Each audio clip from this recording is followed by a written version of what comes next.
എല്ലാ കൂട്ടുകാർക്കും കവി അനഘാസിലേക്ക് സ്വാഗതം. അപ്പോൾ എല്ലാവരും സുഖമായിട്ടും സന്തോഷത്തോടുകൂടി ഇരിക്കുന്നു എന്ന് വിശ്വസിക്കുന്നു.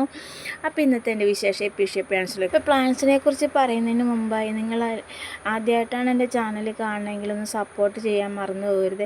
നേരിട്ടുള്ള വെയിൽ ഈ ചെടിക്ക് ഒട്ടും നല്ലതല്ല കേട്ടോ. അതുകൊണ്ട് തന്നെ അധികം വെയിൽ കിട്ടാത്ത സ്ഥലത്ത് വയ്ക്കണം കേട്ടോ. രാവിലെയോ വൈകുന്നേരമോ കിട്ടുന്ന ഇളം വെയിലുണ്ടല്ലോ, അത് മാത്രം മതിയിട്ട്. അതല്ലെങ്കിൽ വെയിൽ നേരിട്ട് കൊള്ളാതെ നല്ല തെളിച്ചുള്ള ഒരു തണലായ സ്ഥലത്ത് വെച്ചാലും മതിയിട്ട്. ഒരുപാട് പൂക്കളൊക്കെ ഉണ്ടാകുന്ന ഒരു പ്ലാന്റ്സ് ആണ് എപ്പീഷ്യ പ്ലാന്റ്സ്. പിന്നെ വെള്ളത്തിൻ്റെ കാര്യമാണെങ്കിൽ എന്നും വെള്ളമൊന്നും ഒഴിച്ച് കൊടുക്കണ്ട കേട്ടോ. മണ്ണ് നന്നായി ഉണങ്ങി എന്ന് കണ്ടാൽ മാത്രം വെള്ളം ഒഴിച്ച് കൊടുത്താൽ മതി കേട്ടോ.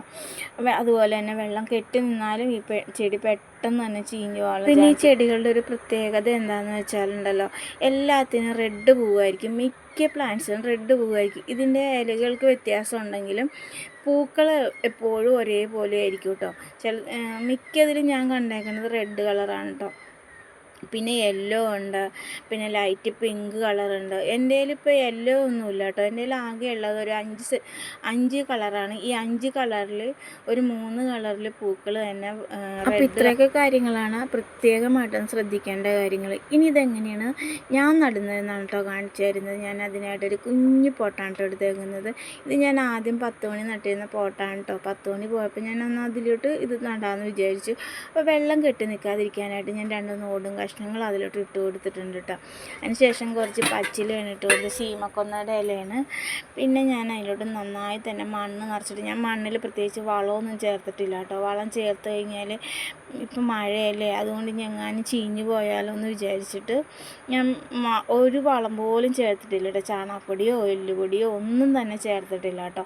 വെറുതെ മണ്ണ് മാത്രമാണ് കേട്ടോ എടുത്തേക്കുന്നത്. എന്നിട്ട് ഞാൻ അതിലോട്ട് ഇങ്ങനെ അങ്ങോട്ട് കുത്തി വെച്ച് കൊടുത്തിട്ടോ.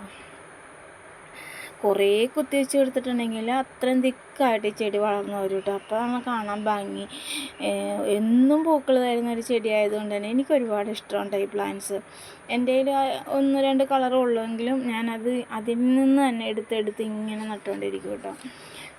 അപ്പോൾ ഈ ഒരു ചെടി നിങ്ങൾക്കും ഇഷ്ടമാവുമെന്ന് വിചാരിക്കുന്നു. നിങ്ങളുടെ വീട്ടിലുണ്ടെങ്കിൽ ഇതുപോലെയൊക്കെ നട്ട് ഹാങ് ചെയ്തൊക്കെ ഇടാൻ നോക്കുക കേട്ടോ. നല്ല രസമാണ് കേട്ടോ കാണാനായിട്ട്. നല്ല ഭംഗിയാണ്, ഒരുപാട് പൂക്കളായിട്ട് ഇങ്ങനെ നിൽക്കണം. പിന്നെ ആദ്യം നടുമ്പോൾ ഞാൻ പറഞ്ഞതുപോലെ തന്നെ വലിയ വളമൊന്നും ചേർക്കണ്ട കേട്ടോ. വെറുതെ മണ്ണിൽ നട്ട് വെച്ചാൽ മതി. പിന്നെ ഇതിൻ്റെ തന്നെ യെല്ലോ കളറുണ്ട് കേട്ടോ. അതെനിക്ക് ഒരുപാട് ഇഷ്ടമാണ്. അതെൻ്റെ കയ്യിലില്ല. അപ്പോൾ എവിടെന്നെങ്കിലും കിട്ടുകയാണെങ്കിൽ പറഞ്ഞാൽ യെല്ലോയും വാങ്ങണമെന്നുണ്ട്. പിന്നെ എന്താ പറയുക, അപ്പോൾ ഇത്രയൊക്കെയുള്ളൂ ഇന്നത്തെ വിശേഷങ്ങൾ.